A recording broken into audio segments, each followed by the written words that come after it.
consistency. You have to be consistent. My biggest thing is that customer service. Is like if somebody has a pizza June 3rd and I don't see them again until July 14th and they order the same pizza, it better be the same. Yeah. Because that's one of the things I hear from other people is like every time they go to this other pizza guy, it changes every time. It tastes different every time. And that's the last thing that I want. I want consistency. So being able to keep it consistent is easier when you have a simple menu. And some of these guys have 4 or 5 menus with all these sides and build your own and 9 different pizzas, Yeah, 12 different pizzas and I've different sizes. seen it. Yeah, a lot of trucks where there's just too much going on. Like Exactly. how do you manage that? Hi, and welcome to the Kitchen Convoy, your audio podcast and YouTube video home for boulevard bites, treats on the street, main street menus, nomadic nibbles, and anything food truck related. I'm your host, Nate, where every week we bring you stories, thoughts, and hot tips from food truck operators around the U.S. So, what's on the menu for today? Today I'm excited to speak with Kelly Queen from the Queens of Fire truck in Birch Bay, Washington. He and his daughter and her boyfriend found a top food trailer manufacturer in Denver, which hooked them up with a top-tier pizza oven and professional training, which allowed them to open their wood-fired pizza trailer business. He's here to tell us about how he got started, about his extremely warm and positive reception in the community, and about his commitment to using authentic ingredients in his pizzas. You're listening to The Kitchen Convoy.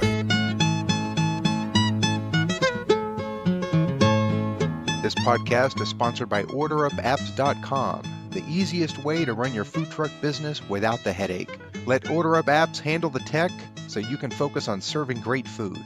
Learn more at OrderUpApps.com. Links in the description. Hi, welcome to the Kitchen Convoy. I'm your host, Nathan, and today I am happy to be talking with Kelly Queen of Queens of Fire up near Vancouver, Columbia, up in Washington. How are you doing today? I'm doing great. Good morning. Thanks for having me. Yeah, no problem. Hey, let's start with your guest story. So if you could give us a little background on your truck, how you got started, some of the struggles and successes. Sure. Well, it's kind of been a while in the process. The brainchild, I would say, for the past few years, I finally had enough of the corporate world and wanted to try to do something on my own. I got tired of working for other people, getting 100% effort and retaining 20% of the reward. So I had sat down with my daughter and her boyfriend here a few years ago and asked them if they'd be interested in, helping me become part owner on a food truck, and they were all for it. So I did some research, and Google, of course, was my best friend at the time, and then trying to figure out what would be the best way, and the least painful way to get started, and what would I enjoy cooking and serving to other people. And the only thing that I could come to mind for me that would work and fired on all cylinders was pizza.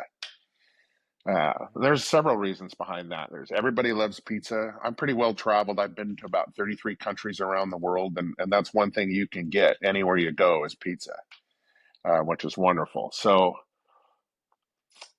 it's not seasonal, like lemonade, or snow cones and stuff like that. It's in the summer only.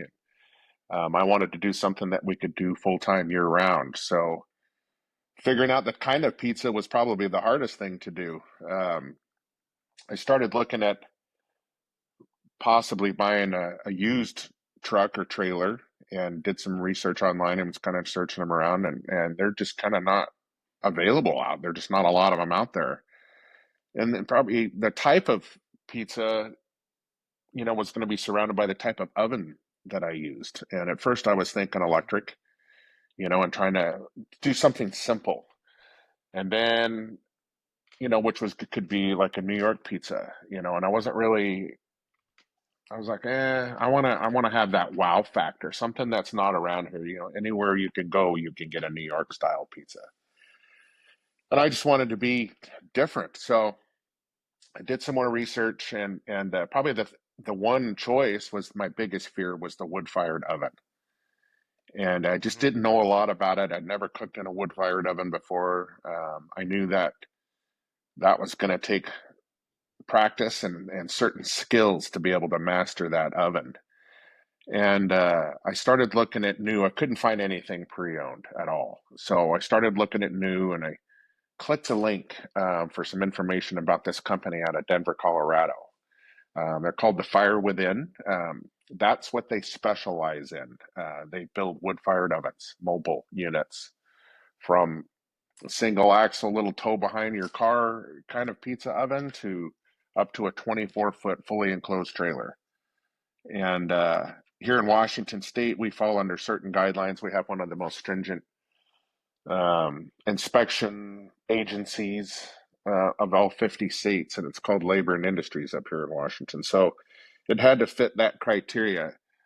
And I ended up talking to one of the managers down there, and we talked for probably a good hour and a half. And he was just a great guy and pretty much sold me on the concept of what they do in Denver there at the Fire Within. And probably the biggest thing for me, and the selling point, was the continued ongoing support that I got from these guys. Um, they Hmm. also hosted, when I made the decision to do it and have them build me a trailer, um, they also offer a 4-day culinary school specifically on making Neapolitan style pizzas. And they paid for that class because I bought a trailer for them. And it's typically between $2,500 and $3,000 per person. And so Yeah. I grabbed my daughter and boyfriend, and we booked the days, and we flew to Denver while the trailer was being built last summer. And it was probably 90% complete when we had gotten there. And he brought it to the culinary school, which was pretty awesome. So I was able to see it briefly. And then we spent 4 rigorous days, 12-hour plus days, going through this culinary school, learning everything there was to know about making pizza from scratch, making mozzarella cheese from scratch, uh, about the business itself, catering. And there was a class of us of about 12 people, and they were from all over the country. And some guys were there just to get the oven for making bread. Um, it's a traditional oven. It's built in Italy, 100% built in Italy. It's called the Valeriani, and they import it here to the United States to this company Fire Within, and they pretty much designed the trailer around this oven, and it was pretty awesome. Well, I saw some a few pictures of it on your Facebook page. Yeah, it's a definitely a sizable unit, and you're doing 10-inch pizzas. Yeah, so that's kind of the interesting thing about what we learned in the school. These guys have a business model already created and have for 20 years, and they've, instead of trying to reinvent the wheel and go out there and figure this out on my own, like what's going to work, what's not going to work, I bought in 100% into their business model, and they call it a franchise. And it's 10-inch pizzas, simple menu, 4 to 6 pizzas. The oven requires hardwood. Up here in the Pacific Northwest, we have maple and alder. All the other states have something different. When we were down there in Denver, they were using oak. There's an abundance of oak. The guys that they were up from Arizona and New Mexico, their source of wood is mesquite. So the Hmm. oven's about a 3,500-year-old design. Um, Back in Italy, that's all it was used. It was used for everything, and they haven't really changed much on the design of this oven. It's pretty cool. So we make 10-inch pies. Uh, what I learned at the school and what I wanted to do was stay traditional to the Italian pizza, the Neapolitan style pizza.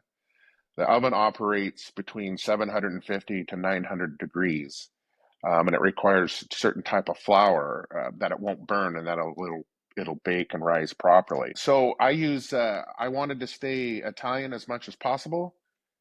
So my flour is Caputo flour. It's imported from Italy, and it's what they call a 00 flour. It's really super fine, Okay, and yeah.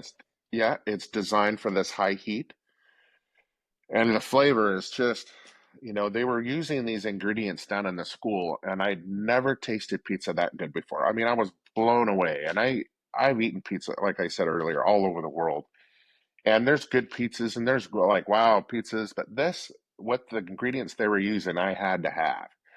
So Mhm. I signed on to the Caputo, found our distributor up here in Washington State. Uh, I felt kind of lucky because there's only one that distributes that I can get it.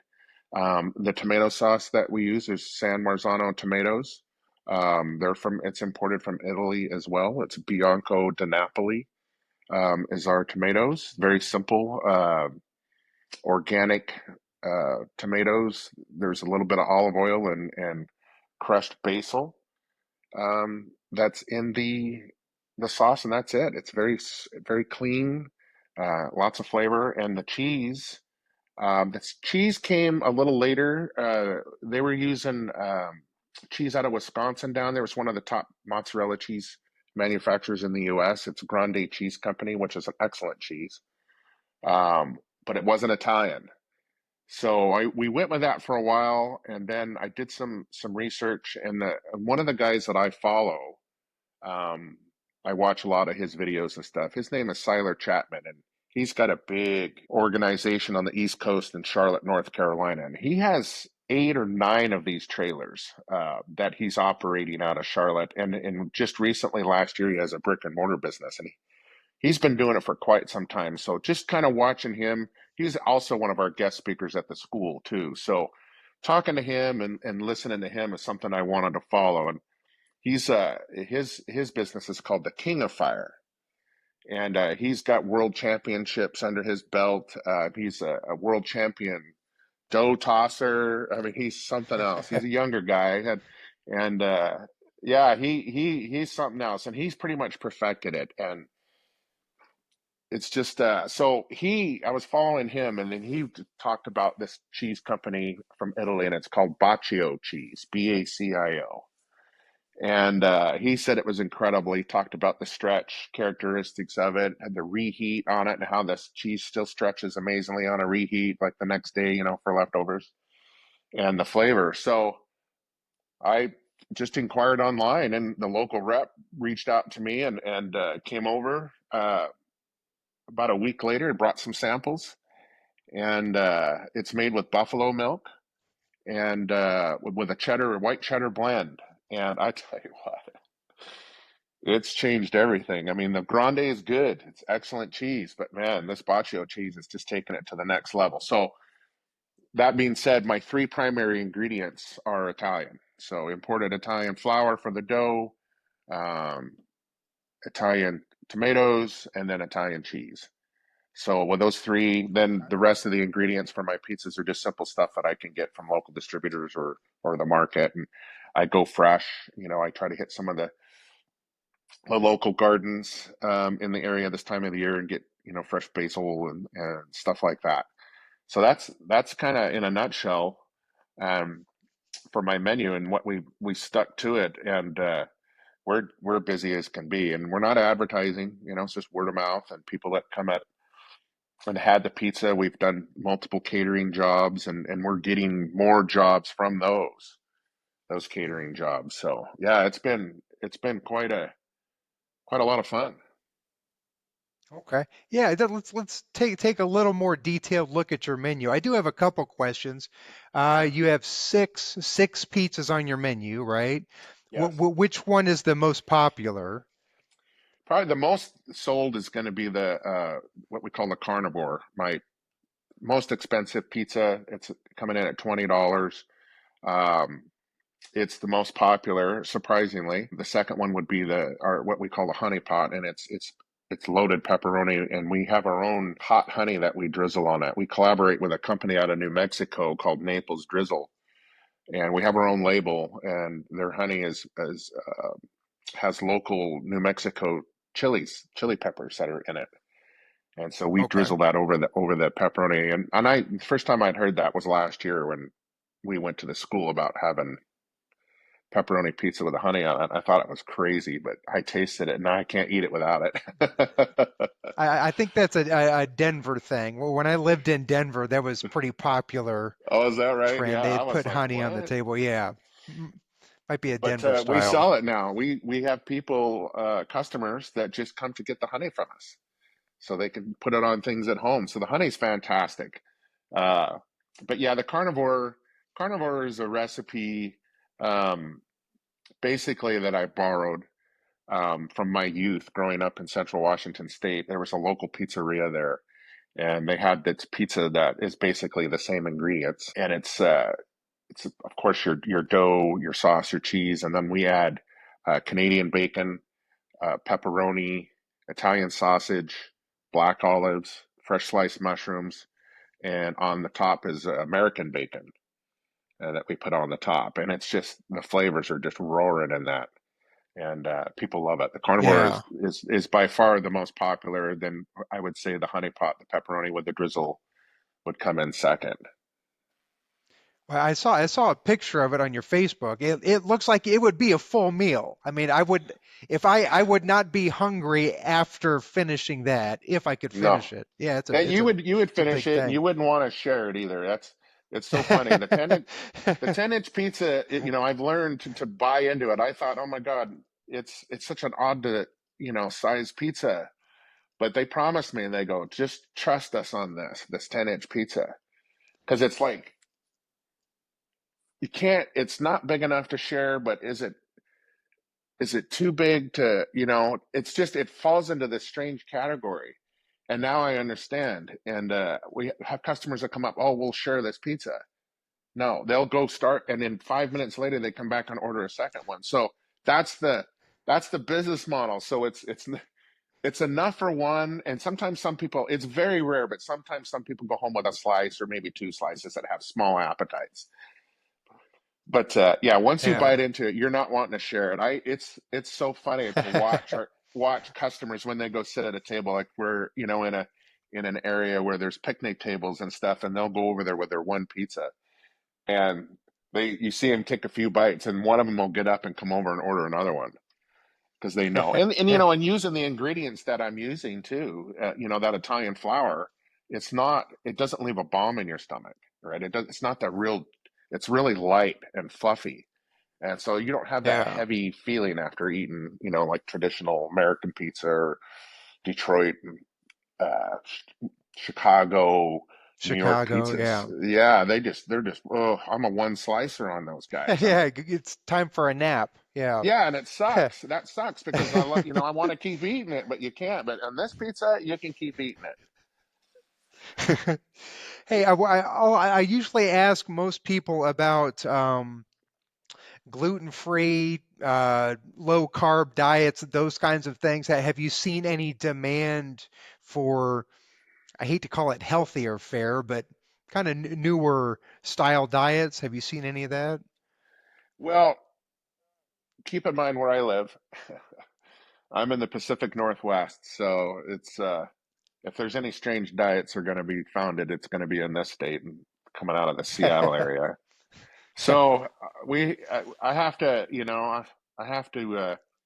My business model and my brain is appeal to the masses, right? It's not specific groups or types, so I don't discriminate. So to be able to appeal to the masses, which is basically what my menu is, there are basic pizzas with my own little spin, and they can easily be modified. Like the hot honey is the pepperoni pizza. If they don't want the honey, no problem, they're getting a pepperoni pizza. I have a Hawaiian pizza. We call it the hot hula. The only difference is that I put fresh sliced jalapenos on it and then sprinkle gorgonzola cheese, which changes the whole dynamic of a Hawaiian pizza. But if someone doesn't want that, they can still get the Hawaiian pizza. So I've kind of done that with all of them. Again, going back to appeal to the masses. And I'm not going to have no weird, I call them weird pizzas. You go into some of these pizzerias and you look at the menu and you're just looking for something that what it tastes like. And then you've got all this strange things, leeks and arugula and this and that, and I'm going, oh my God, I don't even know how that's going to taste. So I would hesitate to order it. So we Yeah. have there's dietary restrictions, and we can deal with that. We have customers that can't have the dough; they're gluten intolerant or they have celiac disease, and we can accommodate. I don't sell a lot of them. I think most of those people kind of know, hey, it's a pizza joint. Don't go over there. Let's bring our own food or whatever. But if somebody comes and asks, I have it, and we use cauliflower crust, and the Mhm. pizza's prepared in a separate section, so where there is no gluten, there could be cross contamination. The oven kills anything, so people get ask, well, what about the oven from the other pizzas? And it's like 900 degrees, man. There's Yeah. nothing in there that's going to cross contaminate for you. And we sell them. We don't sell a ton of them. I'm farther north. I do have some friends that has a trailer like mine down south, closer to the Seattle area, and she sells a lot of them. So it's just kind of geographical, where you're at for the type of customer. Or farther north up here, the industry up here is a lot of it's logging or tourism and boating. We're on the water out here. We've got the in the Pacific Northwest and the Puget Sound, so fishing, all that kind of stuff. So, but I can handle it. I also carry dairy-free cheese on board. So those are the and I can accommodate them, and they're pleasantly surprised. And then they kind of come up with tongue in cheek and go, "Do you have gluten free and dairy free?" Ha ha ha! And I go, "Yeah, we do." And you see the looks on their faces. So yeah, no, Yeah. I can accommodate. I try to again. I want to be able to get to everybody and not just focus on one group of people. Let's be able to get to the masses. So yeah, Yeah. Yeah. Okay. Hey, all right. Last question about your menu. Can you give us 3 words that describe your menu? 3 words: awesome tasting pizza. Okay. All right. That works. All right. Awesome Yeah, tasting pizza. Okay. All right. yeah. Good. It's I, I I it's not, and I tell everybody, I said, look, I said, I know it's people have had pizza before. I get it. And if they've never tried mine, you have to try. And I'll, if they're walking by, I'm roping them in. I said, come in and taste this. You got, just try it. And I tell them, some people I've told, I said, I personally guarantee your satisfaction on this pizza. If not, it's free. And they've eaten it, and their first bite and their eyes get about that big around. And they go, yeah. you're right, you're right. And so then they're like, okay, do you do catering? Because there's no one around here that's doing what I'm doing in my area, which in a way is good, and it's I kind of have the market cornered, but also it's bad. It would be nice to have some more around, and it would push people toward. I don't know. It's a funny industry, the food truck industry. I'm learning a lot. Yeah. I think a lot of it depends on your area too. Yeah. Oh, absolutely.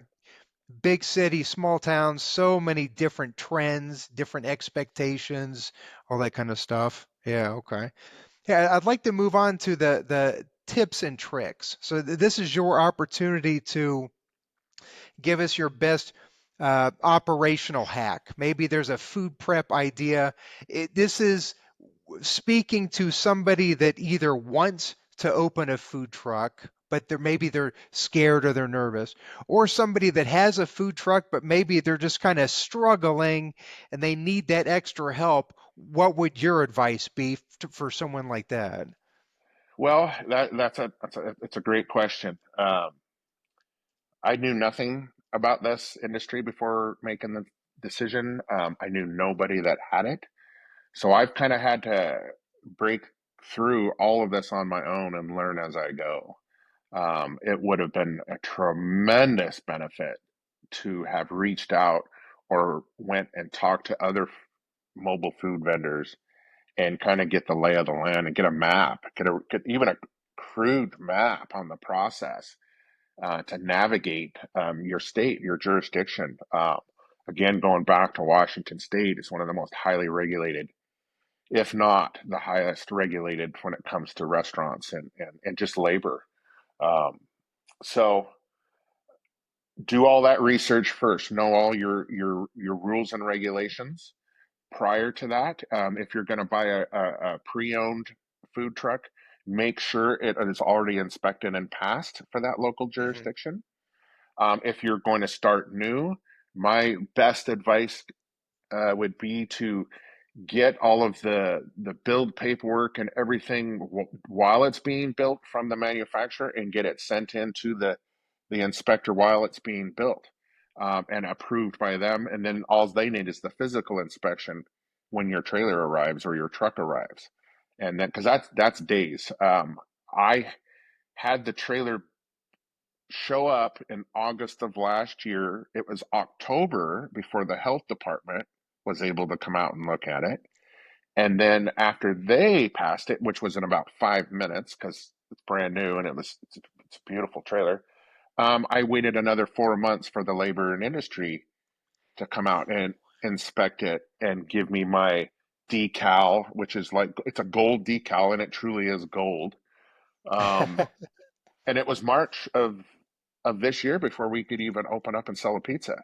So almost one full year went by from when I decided to to buy the trailer to have it built. It started construction was April of 24. First pizza went out March 6th of 25. So I would say, yeah, it's a painful amount of bureaucracy, it sounds like. it's incredible. Even California is easier, if you could believe that. I've talked to some California owners and they go, "Oh, we don't even have to go through that." So it's the permitting, just have all that done. I just kind of had a run in with the fire marshal um, here in they. You can go to fire inspector to fire inspector in your own jurisdiction, and you're going to get a different answer from every one of them. What and it's Yeah.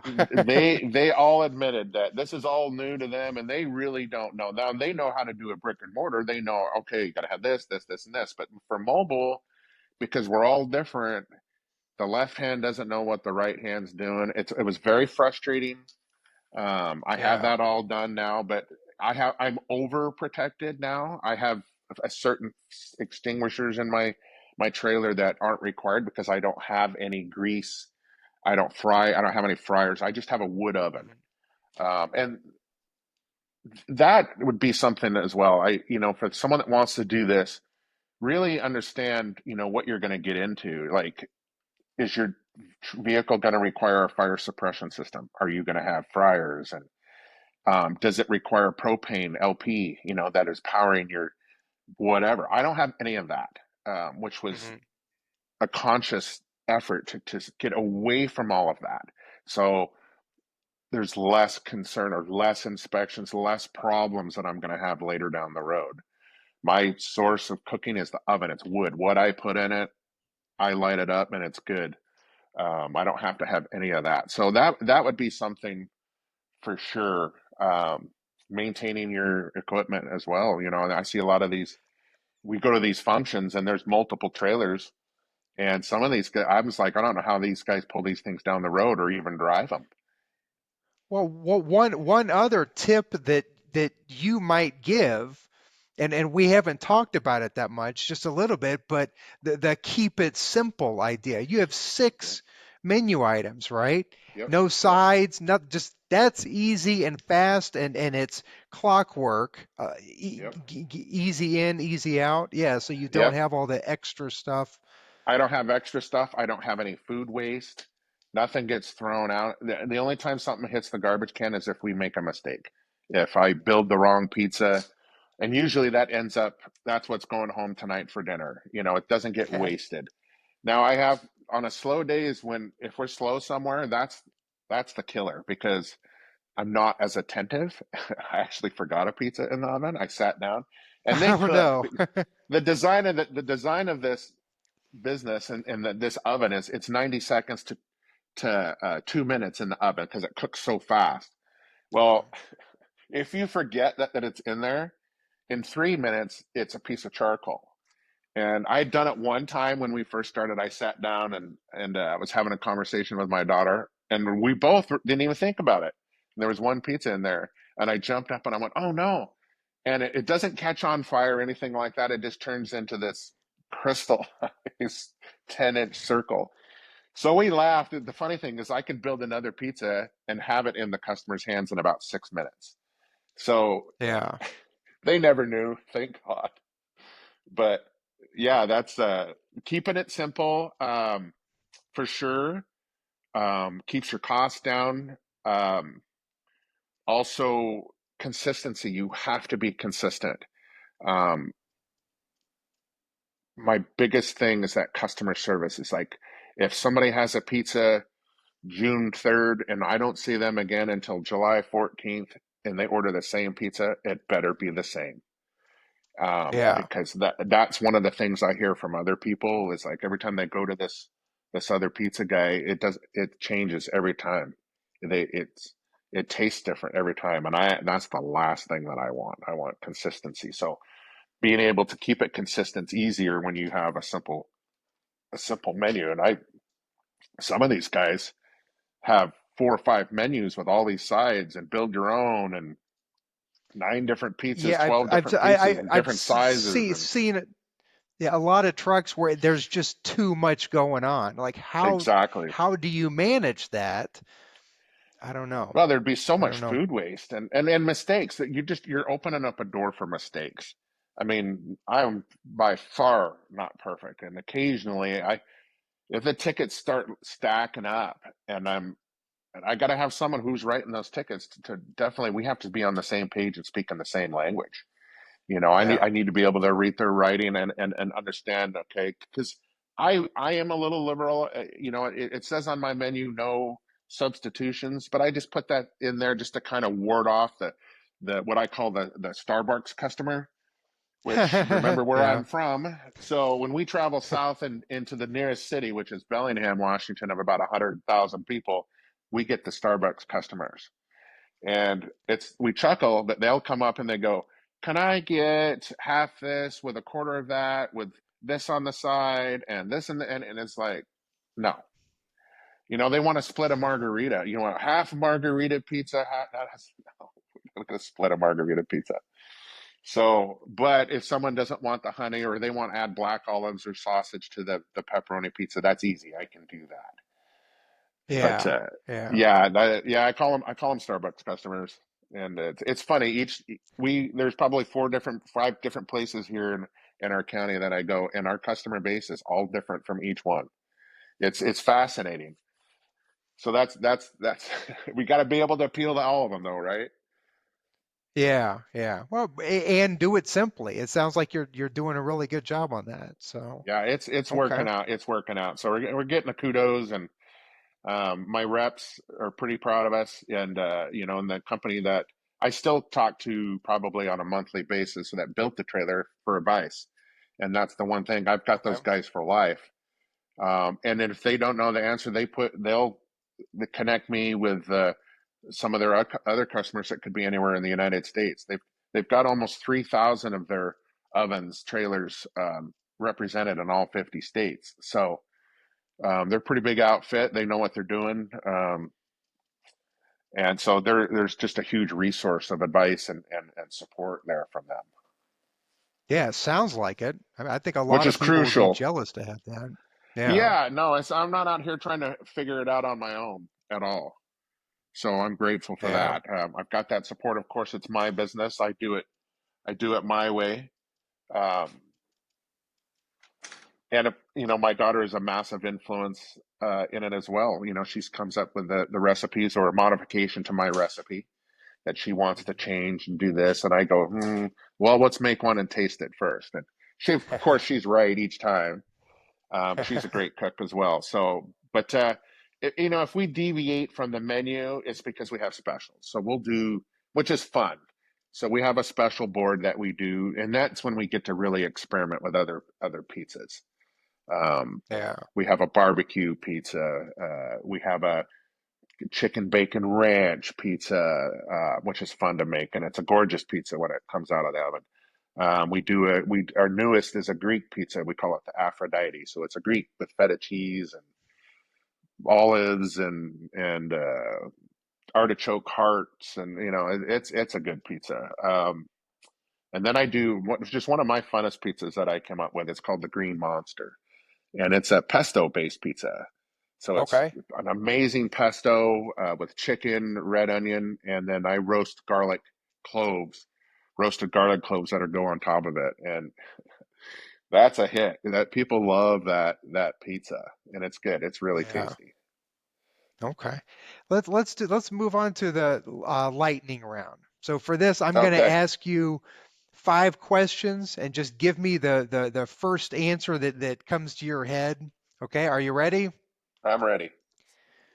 Okay, all right. Question number 1. What is your favorite spice, herb, or condiment? Go. Oh, I'd have to say the basil. Okay. All right, question 2. Who is your dream celebrity customer? Go. That would be Guy Fieri. Fieri. Fiera. Okay. Fiera. Yeah, Yeah. fairy. Yeah, I got you. Okay. All Yeah. right, question 3. Is a hot dog a sandwich? Yes or no? No. No. Okay. All right, question 4. This is a pizza question. What Okay. topping would you never put on a pizza? Anchovies. Okay. All I right, would question never put 5. anchovies. Okay. If you were a DJ, what would your DJ name be? Go. Oh, oh my God, that's a tough one. The pizza spinner, the spinning pizza guy. All right, DJ Spinny Pizza Guy. Okay. Yeah. Okay. It's just for fun. That's some fun stuff. Yeah. Okay. All right, Because that's what I last do. I spin section. pizzas. Yeah. Okay, yeah, okay. It's on Yeah, I'm theme. It's on spinning them. brand. Okay. Yeah, yeah, yeah. No, yeah, that makes sense. Okay. All right, last section I call what's in your glove box. So this is there one unexpected item, some one quirky thing that it could be a good luck charm, it could be a lucky spatula, whatever. What's that special thing on your truck? Oh, well, we probably the most valued tool is the pizza cutter. And I don't have a traditional wheel that you cut like this. So it's a one piece, 12 inches long, and it's one big blade at an angle with two handles on each end, and we rock, and we can cut a pizza into 6 pieces in seconds instead of trying to, not everybody could cut straight. We tried the wheel in the beginning, and then I had the goofiest slices of pizza, and I'm like, no, we need something better. So I reached out, and I'd never used one of those kinds of cutters before. So I reached out to my friend that's south of us that has the same trailer, a little bit bigger than us, and she says, "Oh, Kelly, you have to have this." So she sent me the link for Amazon, and I ordered it, and it was like the holy grail for the trailer. And it's very coveted, and I only have one. I probably should buy another one, just in case. And there's been one day it got left in the dishwasher, and I mean, my heart rate went up, and I have like 3 other pizza wheels, that I can cut pizza, but I just did not want to have to operate that day without that tool. But we made it, and it was frustrating, and we all had a conversation. It's never That's the first thing that's inspected when we get on the trailer for the day is the cutter here. So yeah, it's a pretty awesome tool. I would definitely recommend buying a second one because especially with Amazon products, they come and they go. Yes, If you wait till you need it, it might be long gone, you it's know? too late. It's too late. Yeah, and then Yeah. just have enough equipment. I ran into one incident. We were 45 minutes away from home, at a brewery tap house, and I'd gotten a second vehicle, 2 trucks, because the plan is to get another trailer. So I purchased the second truck, and I go, well, I'm going to test.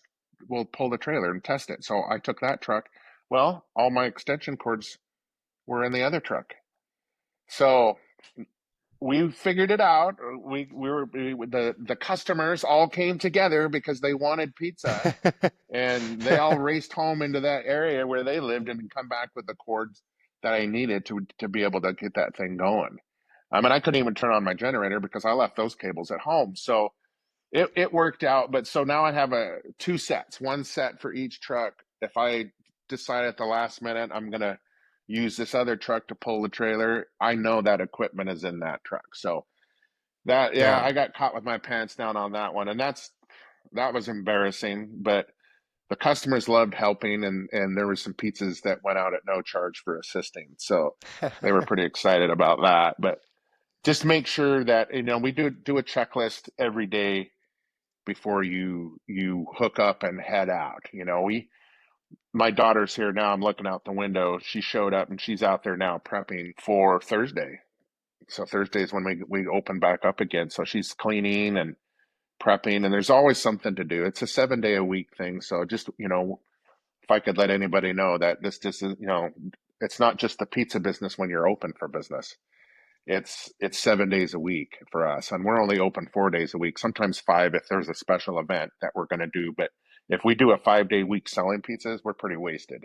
It's exhausting. You're on your feet the whole time. It's go go go go go, but it's fun. And if any advice I could give anybody is to definitely choose what you love more than anything, because if you're doing it just because, it's not gonna make it, because we've had our trying times too, and all three of us love this to death, and we've had our moments where we wanted to kill each other, and it's Yeah. but we're family, and we power through, and it's business first, and then we can deal with our own stuff later, after the day is over, and we'll talk about it and get through it. So but those the pizza's got to keep coming out the window consistently. Yeah. Okay. Hey, well, Kelly, I don't have anything else. Do you have any final thoughts, any final words, any last things you want to say? Yeah, no, that was kind of it. Is for everybody listening or going to watch this, definitely do something that you love, and make sure that there's customers that you got to appeal to the masses.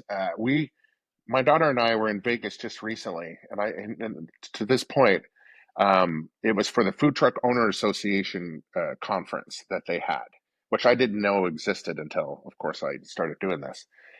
And in one of the classes that we were in, um, there was a couple in there, and they were wanting to start a food truck.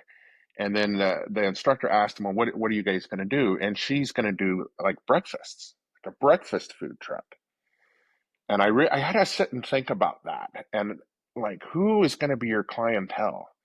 Where you can't just set up anywhere, anytime, right? She's really narrowed down a specific group of people, and hope that instead of them making breakfast at home, or that don't eat breakfast before they go to work, that they're going to want to come to her trailer.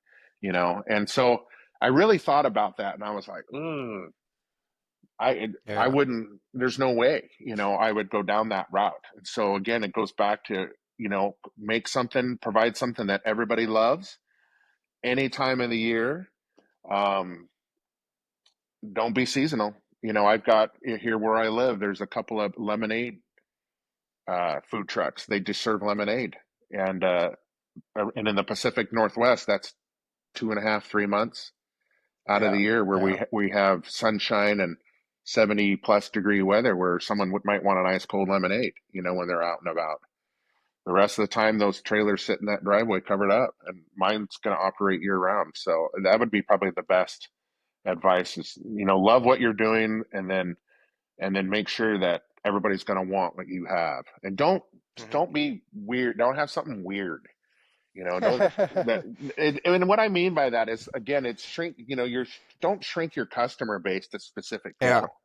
You want everybody wanting to come to get your product.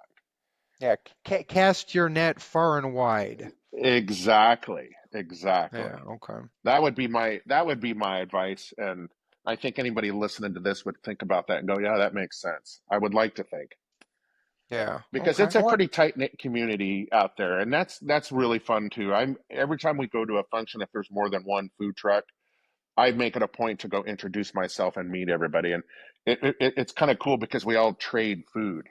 Like the taco truck, they give these amazing burrito tacos and stuff, and they want pizza. So we'll trade pizza, then they'll bring some of their stuff off of the menu. So it's great. We could, and mostly we do eat our pizza every day. It's that good. But it's nice to have something different as well when we go to these functions. It's fun. You get to meet other Yeah. people, and then, I'm picking up tips and tricks. Like I'm learning about all other events that are out there that I was not even aware of that they've been to, and they've asked me, and I go, oh, I go, who do I talk to about that? And everybody wants everybody to succeed. No one's no one's out there that I've seen so far that's cutthroat and doesn't want you to to do well. They're all very Yeah, it's a supportive. supportive community. It is, and it doesn't matter what product they're offering, whether it's Filipino food or barbecue or tacos or pizza. We're all living the same dream. You know, Yeah. we're all in this together. They sell something different. So Yeah. it's Okay. been good. It's been good. I enjoy it, and I enjoy meeting new people. Yeah, good. Okay. Hey, well, Kelly, hey, thanks for joining us today. The impression I get is that you took a dream and you've turned it into a successful reality, and it sounds like you're doing really good for that. So I hope that our audience, our listeners, our viewers, I'm sure they got something valuable off of you. So again, thanks for coming, and to everybody, keep on trucking. Woohoo! Thanks, Nathan. As always, folks, if you feel that we're bringing value to your food truck business, please like, subscribe, and share on all the social media, including YouTube and your favorite podcast provider. Our goal here at the Kitchen Convoy is to bring you in-depth stories, problems and solutions, and actionable advice that you can use today to improve your food truck business tomorrow. If you'd like to see your food truck showcased on the Kitchen Convoy, you can send an email to thekitchenconvoy@gmail.com. You can also go to our website, kitchenconvoy.com, scroll to the bottom, fill out our short form, and hit the big orange submit button. Or if you have a thought-provoking question that you think one of our professional food truck operator guests might be able to answer for you, you can send that email to thekitchenconvoy@gmail.com also. Once again, I'd like to remind you that OrderUpApps.com is your partner in the food truck business. If you want to add professional branding and an all-in-one service to your truck, I suggest you visit OrderUpApps.com. See you next time, and keep on trucking. Thank you for listening to the Kitchen Convoy.